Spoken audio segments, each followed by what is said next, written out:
येईल का जुळून नाते? शिवने कॉल रिसीव्ह केला. मितालीने घाबरत दिव्याची अवस्था सांगितली. तसा शिव लगेच त्यांच्या घरी पोहोचला. शिवने लगेच तिला हॉस्पिटलमध्ये नेलं. डॉक्टरांनी चेक केलं, टेस्ट केल्या. तिने अति ट्रेस घेतल्यामुळे ती बेशुद्ध पडली होती.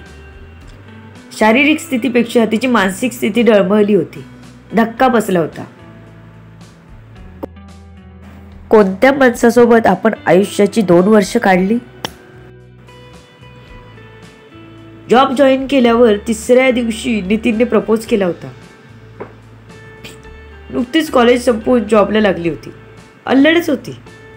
त्याने विचारल्यावर एकदम हवेत गेली. पंछी बनू उडती फिरू असंच झालं होतं तिला. तिला आकाश ठेंगणं झालं होतं. आपल्याला बॉयफ्रेंड आहे हे सांगायला मज्जा यायची तिला. त्याच्यावर खूप विश्वास होता. आईस्क्रीम खायला त्याच्यासोबत तिला खूप मज्जा यायची. तिच्या आयुष्यात मिताली आणि नितीन अगदी महत्त्वाच्या व्यक्ती होत्या. त्याच्या हातात हात घालून चालायला तिला खूप आवडायचं. तो मॅनेजर असल्यामुळे त्याच्या केबिनमध्ये जाऊन जेवण करायला तिला खूप मज्जा यायची. खूप आवडायचं. सगळ्यांच्या नजरा त्यांच्यावर असायच्या. तोही दिव्यासोबत हातात हात घालून फिरत होता.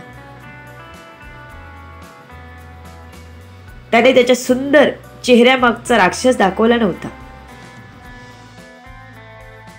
वाट बघत होता तो. 2 वर्ष तिला आपल्या विश्वासात घेतलं त्याने. एक दिवशी त्याने त्याच्या केबिनमध्येच असताना तिच्या हाताला पकडून तिला विचारलं, दिव्या, आपण मनाने तरी एक झालोय ना? तुझा माझ्यावर विश्वास आहे ना? मग आपण शरीराने एक होऊन जाऊ. तो सहज म्हणाला, पण त्या वाक्याने दिव्या असहज झाली होती. तरी एवढ्या मोठ्या धक्क्यातून स्वतःला सावरत आणि सावधपणे तिने त्याच्याकडे लग्नाचा विषय काढला. नितीन, काय बोलतोयस? आपण लग्न झाल्यानंतर त्या गोष्टीचा विचार करू, ती घाबरतच म्हणाली. थोडा अविश्वास तिच्या डोळ्यात होताच. का नितीनने विचारलं असेल आपल्याला? अशी वाटली का मी त्याला? त्याने आपल्या टेबलवर हात आपटत तिला ते शब्द उच्चारले होते ज्याने ती नखशिखांत हादरली होती. तुझ्यासारख्या मुलीची माझ्यासोबत लग्न करायची लायकी नाही. बेडपुरतच मर्यादित ठेवतो मी. नितीन तिच्याकडे रागाने बघत म्हणाला. जशी त्याची 2 वर्षाची मेहनत वाया गेली होती. त्याला पाहिजे ते मिळत नव्हतं. नितीन, आपण प्रेम करतो. तू काय बोलतोस? त्याचं तुझं तुला तरी कळतंय का रे? तिला विश्वास बसत नव्हता. ती रडत त्याला त्याची वाक्य बदलायला सांगत होती. मी कधीच प्रेम केलं नाही तुझ्यावर. नितीन दात विचकत म्हणाला. नितीन! दिव्याच्या तोंडून फक्त त्याचं नावच निघालं. ती त्याच्या केबिनमधून धावत निघाली. आपली बॅग घेतली आणि बाहेर पडली. रिक्षाला हात करून तिने त्यात बसली आणि आपल्या घरचा ॲड्रेस सांगितला. रिक्षात बसून तिने मितालीला फोन केला. तिचं आयुष्य ह्या पॉइंटला टर्न झालं होतं. पार कोलमडली होती ती. मी तू घरी ये ना, एवढंच बोलली. दिव्या, दिव्या रडतेस का तू? मी आलेच घरी. म्हणून अर्धा तासात डायरेक्ट कॅबने ती घरी आली. दिव्या रडतच होती. मितालीला बघून तिने मिठी मारून मोठ्याने रडायला सुरुवात केली. मितालीला कसलाच अंदाज नव्हता. ती फक्त दिव्या रडते म्हणजे काहीतरी प्रॉब्लेम आहे म्हणून काहीही विचार न करता हजर झाली होती. दिवू, मिताली तिच्या केसात हात फिरवत तिला थोपटत होती. दिव्या हुंदके देऊन देऊन रडत होती. देऊ, काय झालं सांगशील का? मिताली तिला लहान बाळासारखं गोंजारत म्हणाली. मी तो मला तिला बोलतानाही त्रास होत होता. कोण तो? मला काय ते नीट सांग देऊ. काय झालं? मला काळजी वाटते तुझी. मिताली तिला आपल्या छातीशी पकडत म्हणाली.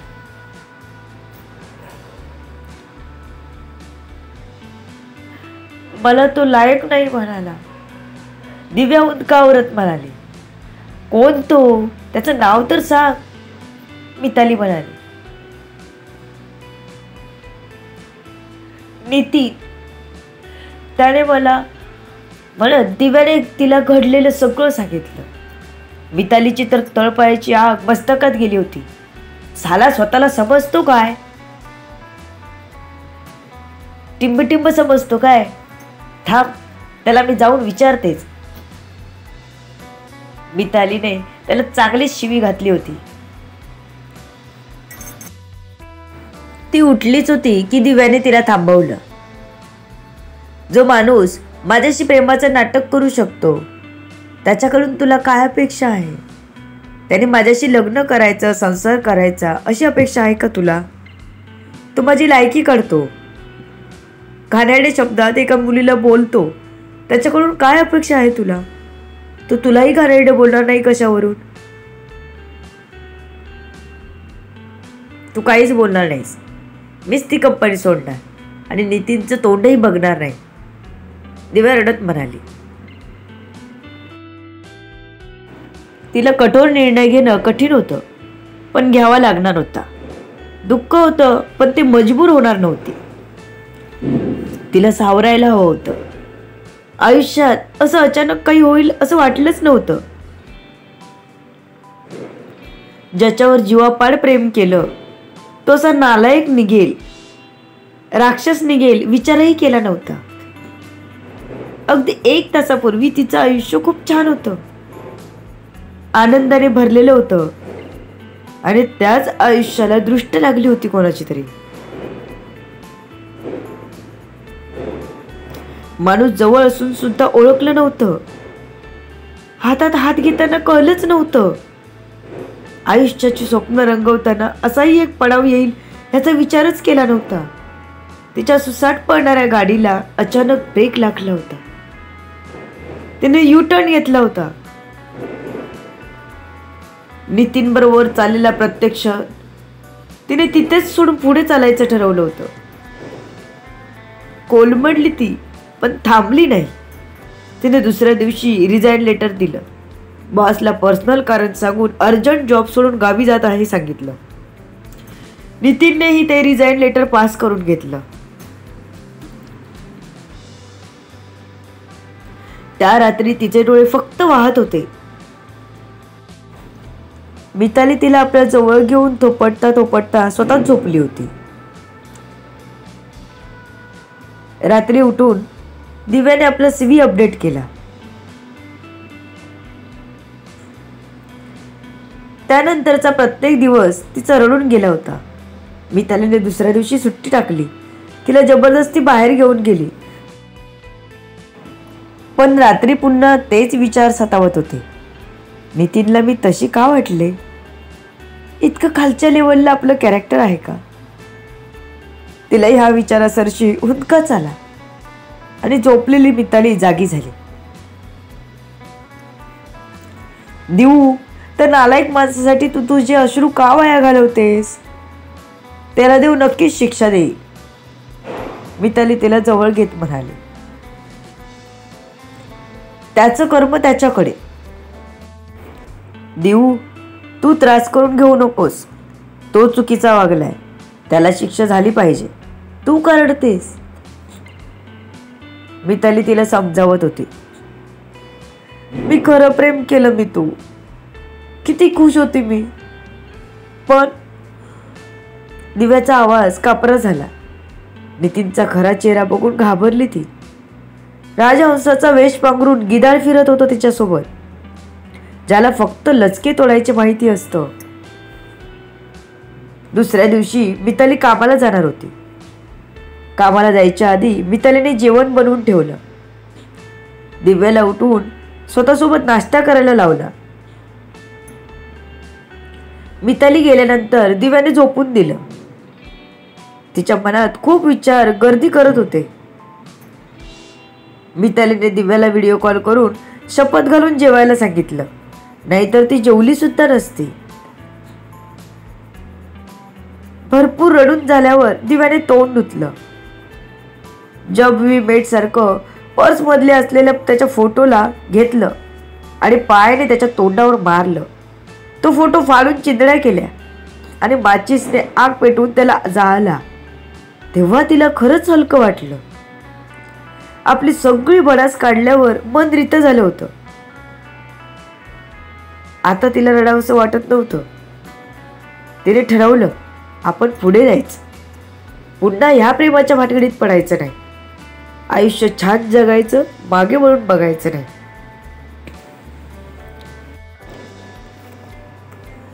त्यानंतर दिव्या शांत झाली.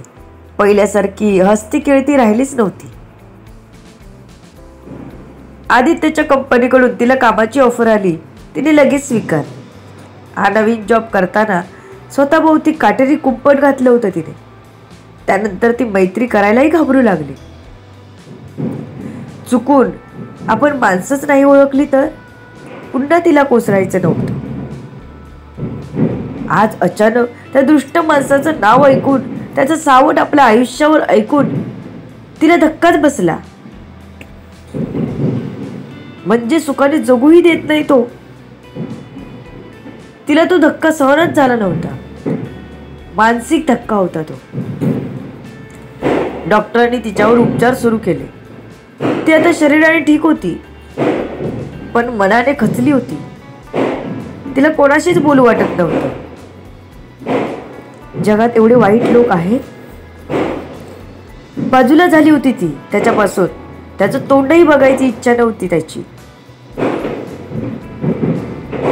तोंडच काय, नावही नको होतं त्याचं. पण आज तिचा जीव टांगणीला लावला होता त्याने.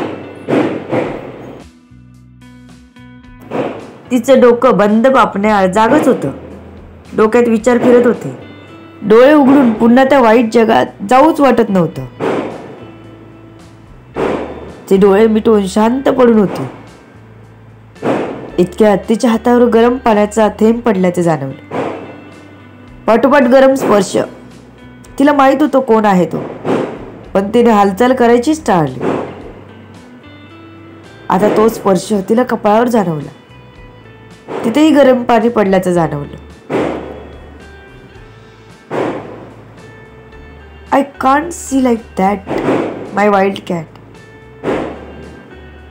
त्याचा भरला घोगरा आवाज आला. ती कानाने ऐकत होती त्याला, अनुभवत होती त्याचा स्पर्श. खूप आश्वस्त करणारा होता. वासनेने वकवकलेला नव्हता. एक अनामिक ओढ होती जी तिलाही जाणवत होती, पण तरीही तिला शांतच राहायचं होतं. डोळे उघडूच वाटत नव्हते. मितालीचा आवाज कानी पडत होता. ते मोठ्याने आवाज देत होती.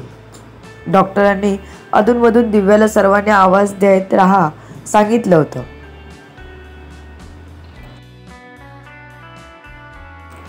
दिव्या, उठ बघू, तुला कामाला जायचं आहे.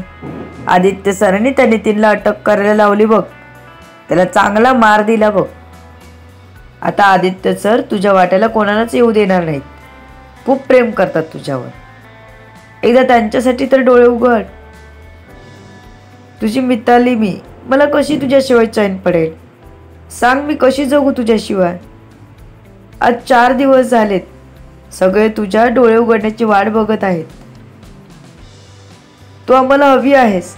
आम्ही खूप प्रेम करतो तुझ्यावर. मिताली तिला आवाज देत बोलत होती. या 4 दिवसात मिताली कामाला येऊन जाऊन हॉस्पिटलला येत होती, कारण गेले 8 दिवस ती दिव्याच्या सोबतच होती. त्यामुळे शिवला सांगून एक नर्स सतत दिव्याजवळ ठेवली होती. ती सकाळी जाताना आणि कामावर आल्यावर दिव्याकडे येत होती. दिव्या, माय वाईल्ड कॅट, उठ बघू.